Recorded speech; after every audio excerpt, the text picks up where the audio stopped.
বন্ধুরা আজকের যে বিষয়ে কথা বলবো সেটা হলো বদ্রি পাখি বা বাজরিকার পাখি পালনের প্রফেশনাল গাইড 6টি স্টেপে সঠিক পাখি পালন। তো বন্ধুরা 1 নম্বরে যেটা আসে সেটা হলো সঠিক খাঁচা নির্বাচন। তার মধ্যে আসে খাঁচার সাইজ এবং খাঁচার সেটআপ। একজোড়া বদ্রি পাখি বা বাজরিকার পাখি পালনের জন্য সাধারণত 1.5 foot by 1.5 foot by 2 foot cage কিন্তু যথেষ্ট। তো 18 ইঞ্চি ইন্টু 18 ইঞ্চি ইন্টু 24 ইঞ্চি খাঁচা যথেষ্ট ব্রিডিং করানোর জন্য। তবে আপনি যদি তার থেকে বেশি পাখি পালন করতে চান তাহলে কিন্তু বড় খাঁচা ব্যবহার করতে হবে। এবং 10 জোড়া পাখি যদি পালন করতে চান তাহলে কিন্তু 6 ফুট লেন্থ, 4 ফুট হাইট এবং 4 ফুট ডিপথ হলেই কিন্তু 10 জোড়া পাখি কিন্তু কলোনি হিসাবে আমরা কিন্তু পালন করতে পারবো। তার মধ্যে হাঁড়ি, বসার লাঠি এবং খাবারের পাত্র, জলের পাত্র, গ্রিটের পাত্র কিন্তু দিতে হবে। তো বন্ধুরা এক জোড়া পাখির জন্য 1.5 বাই 1.5 বাই 2 এর কেন খাঁচা লাগে? ওর মধ্যে আমরা একটা লাঠি দেবো যেখানে পাখিটা বসতে পারবে এবং একটা হাঁড়ি দেবো যেখানে ওরা ব্রিডিং করতে পারবে এবং 2টো খাবারের পাত্র দিতে হবে, একটা জল থাকবে, একটা দানা থাকবে এবং একটা গ্রিট থাকবে।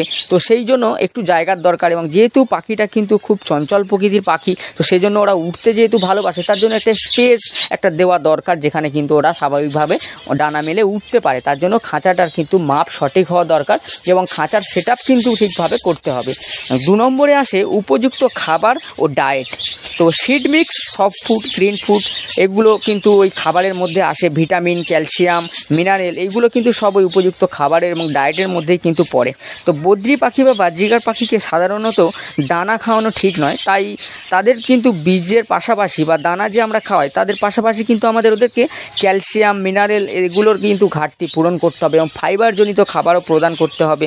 তো তাদের জন্য বা আমাদের কিন্তু দানার মধ্যে সিড মিক্স মেশাতে হবে, কি না যে দানাটা আমরা প্রোভাইড করি বড় দানা ঘাসে, তার সাথে কিন্তু রেড মিলেট, হোয়াইট মিলেট, কেউ আবার ব্ল্যাক মিলেটও মেশাতে পারে এবং অনেক সময় দেখা যায় আমরা এর সাথে ব্ল্যাক সিডও মেশাতে পারি। তো সব কিছু মিশিয়ে একটা মিক্স সিড তৈরি করতে হয়, সেটা পাখিকে প্রোভাইড করলে ওর থেকে কিন্তু ওরা ভিটামিন, ক্যালসিয়াম, খনিজ, মিনারেল এবং প্রোটিন সব কিছুই কিন্তু ওরা ওখান থেকে পেয়ে যায় এবং সেই ঘাটতিটা কিন্তু পূরণ হয়ে যায়।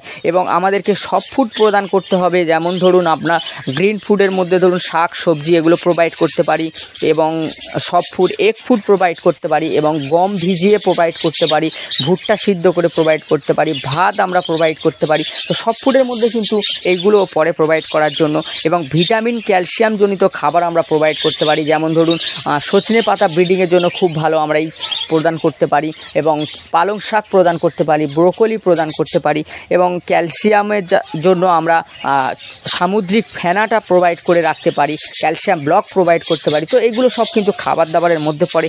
এইগুলো কিন্তু অবশ্যই পাখির কেজের মধ্যে রাখতে হবে এবং দেওয়া কিন্তু খুবই দরকার, পাখির হেলথ ভালো রাখার জন্য বলুন এবং সেই পাখির থেকে ব্রিডিং করানোর জন্যও বলুন। তো অতি অবশ্যই পাখিগুলোকে সঠিকভাবে কিন্তু খাবার দাবার প্রোভাইড করতে হবে এবং সাপ্তাহিক একটা রুটিন তৈরি করে দিলে সবথেকে বেস্ট হয়, সবথেকে ভালো হয়। এই সব খাবারগুলো যে প্রতিদিন প্রোভাইড করতে হবে তা নয়, ক্যালসিয়াম ব্লক বলুন এবং সামুদ্রিক ফেনা বলুন, গ্রিড বলুন, এগুলো সারা বছরই রাখতে হয় 24 ঘন্টা পাখির কেজে এবং যে দানাটা আমরা প্রোভাইড করব সেটাও 24 ঘন্টা পাখির কেজে রাখতে হয়। এছাড়াও যে সব ফুড যেগুলো আমরা ব্যবহার করব সেগুলো কিন্তু সাপ্তাহিক একটা রুটিন তৈরি করে প্রোভাইড করলে তবেই কিন্তু পাখির হেলথ ভালো হয় এবং পাখির ব্রিডিংটাও ভালো আসে, তবেই কিন্তু স্বাস্থ্যটা ভালো থাকে। এবং 3 নম্বরে যেটা আসে বন্ধুরা সামাজিক আচরণ ও বন্ধুত্ব, কিনা বদ্রি পাখি বা বাজরিকার পাখি দেখবেন যে ওরা একা থাকতে পছন্দ করে না। তো অবশ্যই ওদেরকে কিন্তু 2টো রাখবেন, মেল এবং ফিমেল রাখলে তো খুবই ভালো হয়, নাহলে কিন্তু ওরা ডিপ্রেশনে চলে যাবে, খাওয়া দাওয়া ছেড়ে দেবে এবং পাখি কিন্তু আস্তে আস্তে অসুস্থ হতে থাকবে। এবং মেল ফিমেল যদি রাখেন তাহলে কিন্তু ওরা ব্রিডিংটাও করতে পারবে, ওদের দেখতেও সুন্দর লাগবে। তো অবশ্যই 2টো পাখি রাখার চেষ্টা করবেন। এবং 4 নম্বরে যেটা আসে বন্ধুরা সেটা হলো নিয়মিত খাঁচা পরিষ্কার। এটা একটা ভাইটাল ব্যাপার। আমরা পাখি পুষে ছেড়ে দিই এবং দেখি যে খাঁচাটা দানা পড়ে নোংরা হচ্ছে, ওরা পটি করে নোংরা করছে, আমরা আর পরিষ্কার করি না। কিন্তু দেখুন বন্ধু, দেখতে তো ভালো লাগেই না, পাখি শখের জিনিস। তো তার থেকে বড় কথা ওরা কিন্তু রোগগ্রস্ত হয়ে পড়বে যদি আমরা ওই নোংরার মধ্যে ওদেরকে রেখে দিই। তার জন্য কিন্তু অবশ্যই খাঁচাটা আমরা অন্তত সপ্তাহে 2 বার পরিষ্কার করবো। অ্যালবেস্টার শিটটা বলুন এবং ফ্লোরটা বলুন বা তলায় যেটা দিয়ে রাখছি ওটা অবশ্যই সপ্তাহে 2 বার যদি আমরা পরিষ্কার করি তাহলে কিন্তু পাখিগুলো হেলথ ভালো থাকবে এবং পাখিগুলো সুস্থ সবল থাকবে। তারা কিন্তু সঠিকভাবে আপনাকে ব্রিডিং করে বাচ্চাটা ওরা কিন্তু লালন পালন করে আপনাকে দিতে পারবে তবে। এবং 5 নম্বরে আসে যেটা হলো সেটা বন্ধু ব্রিডিং। তো সবথেকে ভালো জিনিস কি, পাখির থেকে যদি আমরা ব্রিডিং নিতে পারি, যারা নতুন নতুন পাখি প্রেমী, পাখি পালন শুরু করেছেন, যারা পাখি পালন করেন, তাদের কাছে কিন্তু ব্রিডিংটা একটা মোটিভেশান। ব্রিডিং হওয়া মানে খুব আনন্দিত হয় তারা, যারা পাখি পালন করেন। তো তার জন্য ব্রিডিংটা আপনাকে কিন্তু করানো খুবই দরকার, যারা প্রফেশনালভাবে পালন করেন, এবং যারা শখের বশে পালন করেন তাদেরটা ব্যাপারটা আলাদা। কিন্তু আপনি চাইলে বদ্রি পাখি বা বাজিগার পাখির থেকে কিন্তু বছরে 4 থেকে 5 বার কিন্তু অনায়াসে ব্রিডিংটা নিতে পারেন। তো তার জন্য কিন্তু দরকার আমাদের নির্দিষ্ট সময়, সঠিক পরিবেশ এবং সঠিকভাবে মেডিসিনের ব্যবহার। কিনা সঠিক সময়, বদ্রি পাখি বা বাজিগার পাখি কিন্তু আমরা যদি সঠিক পরিচর্যা করি তাহলে কিন্তু ওরা সারা বছরই ব্রিডিং করতে পারে।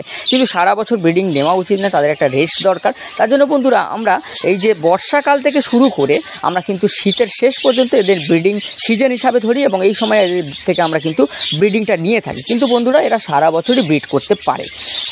এবং সঠিক পরিবেশ কি বন্ধুরা, আলোকিত জায়গায় রাখতে হবে। ডাইরেক্ট সূর্যের আলো পড়ে 1 ঘন্টা যথেষ্ট, খুব বেশি নয়, তাহলে কিন্তু পাখি অসুস্থ হয়ে যাবে, অতটা রোদের তাপ ওরা নিতে পারবে না।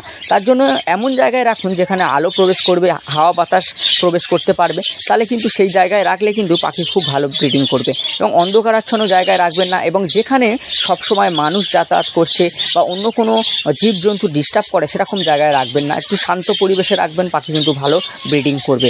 এবং প্রাইভেসি দিতে হবে, পাখির কাছে গিয়ে বারবার ডিস্টার্ব করা চলবে না, পাখিকে বারবার গিয়ে হাঁড়ি চেক করা চলবে না, বারবার গিয়ে বসে থাকা চলবে না, ওর পাশে সবসময় বসে বসে আমরা দেখছি বা এমন জায়গায় রেখেছি আমাদের বাড়িতে সব সময় যাতায়াত করছে, তাহলে কিন্তু ওরা ভয় পাবে, সেখানে কিন্তু ব্রিডিংটা করতে চাইবে না। আমরা জানি যে পাখি কিন্তু প্রাকৃতিক পরিবেশে দেখবেন যে নির্জন জায়গায় বাসা বানায় এবং নির্জন জায়গায় কিন্তু ওরা ব্রিডিং করে। তো তার জন্য ওদের নির্জন পরিস্থিতি তৈরি করতে হবে আমাদের কেজের আশেপাশে, তাহলে কিন্তু ওরা ব্রিডিংটা করতে পারবে। এবং কি সঠিকভাবে মেডিসিন ব্যবহার করতে হবে। খাবার দাবার তো আমরা ব্যবহার করছি, আমি বলেই দিলাম যে সব ফুড এইসব ব্যবহার করতে হবে। তো মেডিসিনের কিন্তু সঠিকভাবে ব্যবহার করতে হবে, ভিটামিন মেডিসিন দিতে হবে, ক্যালসিয়াম মেডিসিন দিতে হবে। একটা ব্রিডিংয়ে বসানোর আগে যদি আমরা মেডিসিনের একটা কোর্স করাই ভিটামিন এবং ক্যালসিয়ামের, তাহলে ব্রিডিং খুব ভালো আসে। তো তার জন্য কি না আমাদের মাল্টিভিটামিন ব্যবহার করতে হবে এবং ক্যালসিয়াম ব্যবহার করতে হবে ঠিক টাইম মতো, সঠিক সময়ে। ধরুন যে ব্রিডিংয়ে বসাবো বা হাঁড়ি দেবো, তার আগে কিন্তু আমরা ভিটামিন ক্যালসিয়ামের একটা কোর্স করালাম, একটা ওষুধ ওদেরকে প্রোভাইড করলাম একটা রুটিন অনুযায়ী।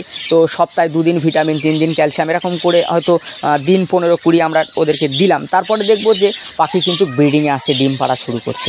তো এইগুলো কিন্তু আমাদের করতে হবে, তবেই কিন্তু ভালো ব্রিডিং পাওয়া যাবে। এবং যখন বাচ্চা ফুটবে তখন সব ফুড প্রদান করতে হবে অল্প অল্প পরিমাণে, এবং বাচ্চাদের জন্য ভিটামিন বি কমপ্লেক্স প্রোভাইড করতে হবে, তাহলে বাচ্চাগুলো বাঁচবে এবং তারা সুস্থ এবং সবল হবে। তো তার জন্য কিন্তু আমাদের এইগুলো মাথায় রেখে কাজ করতে হবে, তাহলেই কিন্তু আমরা পাখির থেকে ভালো ব্রিডিং কিন্তু নিতে পারবো, তো ব্রিডিংটাও ভালো পাবো, তো বাচ্চার রেশিও ভালো হবে।